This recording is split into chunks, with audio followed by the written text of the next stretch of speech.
दोस्तों आज हम रॉन्ग टर्न मूवी का फर्स्ट पार्ट एक्सप्लेन करने वाले हैं और आपको इस चैनल पर इस मूवी के सभी पार्ट का एक्सप्लेनेशन मिलने वाला है। और अगर आप सभी पार्ट को देखना चाहते हैं तो जल्दी से चैनल को सब्सक्राइब कर लीजिए। तो बिना किसी देरी के चलिए शुरू करते हैं इस मूवी के फर्स्ट पार्ट को। दोस्तों फिल्म की शुरुआत में हमें वेस्ट वर्जीनिया के जंगलों को दिखाया जाता है और वहाँ पर दो प्यारे कपल रिच और हेलेन को पहाड़ पर चढ़ाई करते हुए दिखाया जाता है, जहां रिच सबसे पहले ऊपर पहुंच जाता है और अपनी जीत की खुशी मनाने के लिए उछलने लगता है। उसके बाद उसे सामने गंदे पानी की झील नजर आती है, जहां पर वह हेलेन को कहता है कि वह तुम्हें उस नदी के किनारे पर मिलेगा। इसके बाद हम हेलेन को देखते हैं जहां पहाड़ पर चढ़ते वक्त उसका पैर अचानक से नीचे फिसल जाता है और वह खुद को संभालते हुए एक बार फिर से ऊपर चढ़ने की कोशिश करते हैं, लेकिन वह कंफर्टेबल महसूस नहीं कर पा रही थी और काफी मेहनत करने के बाद उसका चढ़ना नामुमकिन सा था। इसके बाद अचानक से उसके मुंह से खून निकलने लगते हैं, जिसके बाद वो ऊपर की ओर देखती है कि रिच को कोई नीचे धकेल रहा होता है।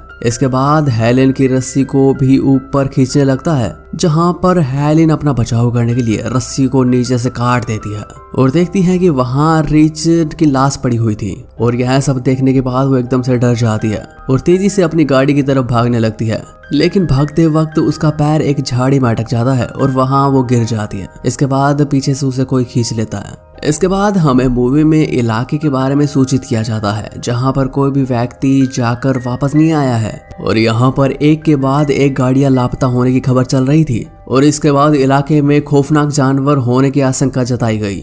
इसके बाद हम मूवी में एक और गाड़ी को एरिया की तरफ जाते हुए देखते हैं, जहां पर उस गाड़ी को एक क्रिश नाम का लड़का चला रहा होता है और वो लड़का वहां से होते हुए शहर में जॉब के लिए इंटरव्यू देने जा रहा था। इसके बाद वह अचानक से गाड़ी रोक लेता है और देखता ही आगे बहुत बड़ा ट्रैफिक लगा हुआ है। इसके बाद वह एक ट्रक ड्राइवर से आगे जाने के लिए रास्ता पूछता है और पूछता है कि ट्रैफिक कब खुलेगा। तो वह उसे बताता है कि केमिकल का ट्रक आगे पलट गया है और इस ट्रैफिक को खोलने में लगभग 1 घंटा लगेगा। इसके बाद क्रिस चिंता में पड़ जाता है क्योंकि वह इंटरव्यू देने जा रहा था, तो वह गाड़ी को वापस घुमा लेता है। जिसके बाद वह कंपनी में फोन करने की कोशिश करता है, लेकिन वहां पर नेटवर्क नहीं आ रहा था। इसके बाद फोन करने की तलाश में उसकी नजर एक फार्म हाउस पर पड़ती है, जहां पर बहुत से लावारिस गाड़ियां खड़ी थी। इसके बाद वह फार्म हाउस के मालिक से पूछता है कि यहाँ पर कोई एसटीडी बूथ है।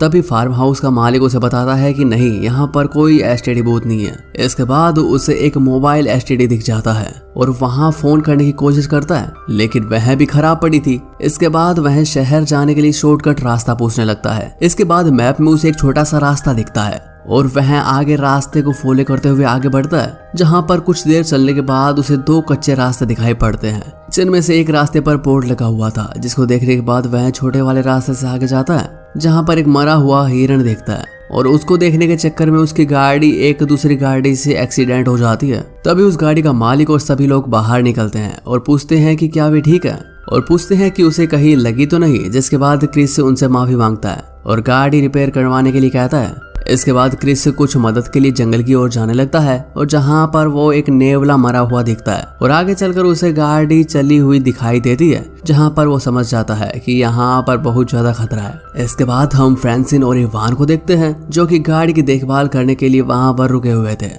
इसके बाद इवान को झाड़ियों में कुछ हलचल नजर आती है और वह उसे देखने के लिए आगे बढ़ता है। तभी फ्रांसिन इसको देखते हुए चिंता करने लगता है क्योंकि वह काफी देर से वापस नहीं आया था और उसे देखने के लिए आगे जाती है। इसके बाद उसे एक जूता मिलता है और आगे देखती है कि वहां पर कटा हुआ कान पड़ा है और वह डर जाती है, जिसके बाद आकर उसे पीछे से कोई धक्का मार देता है। इसके बाद उन चारों लोगों को आगे बढ़ते हुए देखते हैं और कुछ देर चलने के बाद उन्हें आगे घर दिखाई देता है और वहां पर क्रिस बहुत सारी गाड़ियां देखता है और उन्हें देखने के बाद वो एकदम से शॉक हो जाता है कि यहाँ पर इतनी गाड़ियां आई कैसे। इसके बाद क्रिस घर का दरवाजा खटखटाता है और अंदर आवाज लगाता है, जहां पर वह देखता है कि अंदर तो कोई भी नहीं है और वह सभी लोग अंदर देखने के लिए चले जाते हैं और वह देखते हैं कि इस घर में काफी सालों से साफ सफाई नहीं हुई होती और उन्हें वहां पर बहुत सी गाड़ी और चाबी दिखती है, जो कि मेज पर पड़ी हुई थी। इसके बाद क्रिस एक फ्रिज का दरवाजा खोलता है और जहां पर वह देखता है कि यहाँ पर इंसानों के कटे हुए अंग रखे हैं। इसके बाद उन्हें एक कमरे के अंदर बहुत सी तार दिखाई देती है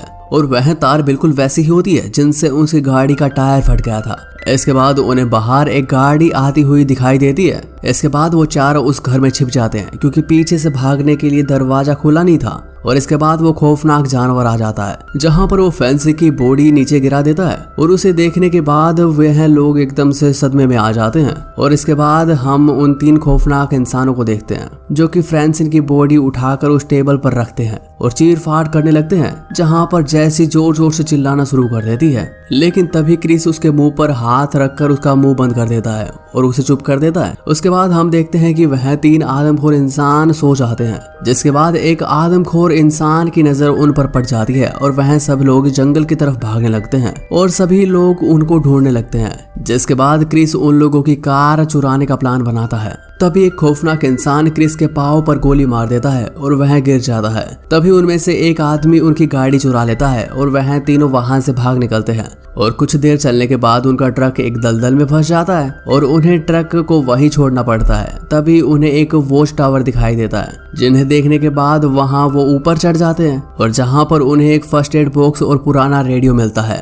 और फर्स्ट एड मिलने के कारण वह क्रिस को दवाई लगाने लगते हैं। तभी वो लोग नीचे की तरफ देखते हैं और उन्हें वहां आदमखोर दिखाई देते हैं जो कि नीचे से गुजर रहे थे।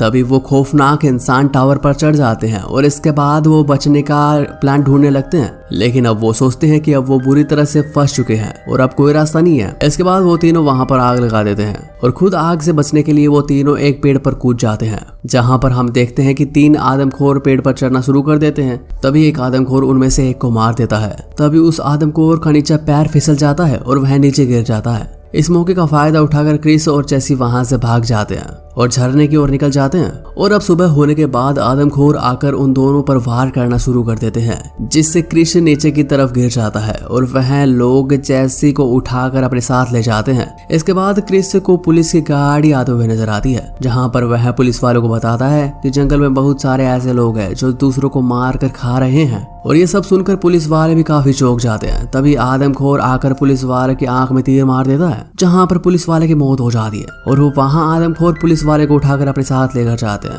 और क्रिस भी उनके साथ उनके पीछे पीछे पहुंच जाता है। और तभी वह अपनी बहन को देखता है कि जैसी को उन्होंने टेबल पर बांध कर रखा हुआ था और वह गाड़ी को सीधे अंदर घुसा देता है और वह उन आदमखोर को नुकीली चीज से मार देता है। तभी उनके पीछे से एक आदमखोर आकर उन पर हमला करना लगता है। तभी जैसी उस पर तीर से हमला करके उसे मार देती है। और जब वो लोग वहां से बाहर निकल रहे होते हैं तो क्रिस की नजर पुलिस वाली गाड़ी में फ्यूल टैंक पर पड़ती है और वह उसे गोली से निशाना बनाता है, जिससे कि वहां पर एक जोरदार धमाका होता है और वहां आग लग जाती है। इसके बाद वो लोग वहीं पर जाते हैं जहां उन्होंने रास्ता देखा था। तभी डर के मारे फार्म हाउस का मालिक दरवाजा नहीं खोलता और तभी जैसी और क्रिस वहां से चले जाते हैं और एंड में वो दोनों बच जाते हैं। तो यही हमें मूवी की एंडिंग दिखाई जाती है। अगर आपको इस मूवी के सभी पार्ट्स देखने हैं तो आप इस चैनल को सब्सक्राइब जरूर कर लें, क्योंकि हम सभी पार्ट्स इस चैनल पर एक्सप्लेन करने वाले हैं और ऐसी ही वीडियोस यहाँ पर आती रहेगी।